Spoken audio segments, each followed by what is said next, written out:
Yeah, sure. Tanya, your PhD focuses on the idea of the digital natives and whether the theory holds in Australia. Yeah, what I wanted to do was, for years I was working in looking at digital divide in Sri Lanka, and I took up a position in Australia, and it was a research position looking at young people's use of new media in Queensland. So after years of in Sri Lanka, I mean, I really thought it was going to be a different scenario. We weren't Yeah. going to be grappling with, lack of infrastructure. People had no access to technology, really poor connections. And so this research project was mostly focused on rural, remote, also urban, but including Indigenous Australian communities. So what I found was really quite shocking to me when I first went to these communities, and I hadn't been to remote Indigenous communities in Australia either before this project. So what I found was just huge disparities. I see. I found young people that had very little access. I found young people that have very little skills. I have found young people who were really getting no training in new media. So we really had to shift our way of thinking.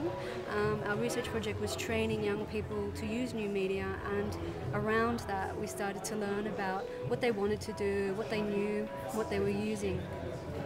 My PhD research focused on the use of online networks. And again, I found huge disparities. I found young people that still didn't know what MySpace was, I see. that had heard of YouTube but couldn't access it because they didn't have broadband. And for me, the most interesting thing was I found that in schools in that state, all state schools, everything that's interesting to young people is banned. So you can't access see. MySpace, you can't access email, you can't access YouTube.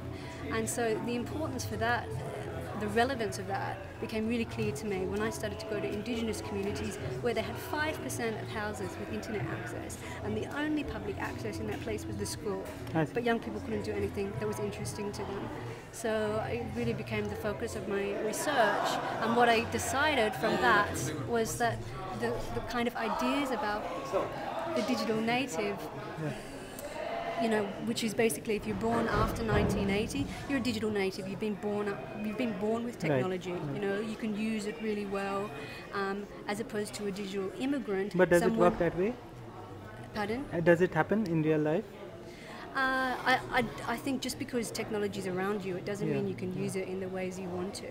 It doesn't mean you have ready access to it. And so the assumption that young people will teach themselves what they want, I think, is really, a real problem. And I think it's really damaging to young people who don't have much access, who don't have much skills, whose parents don't use technology much. So I think we have to rethink it and start with what's interesting to young people and why. And what is interesting to them?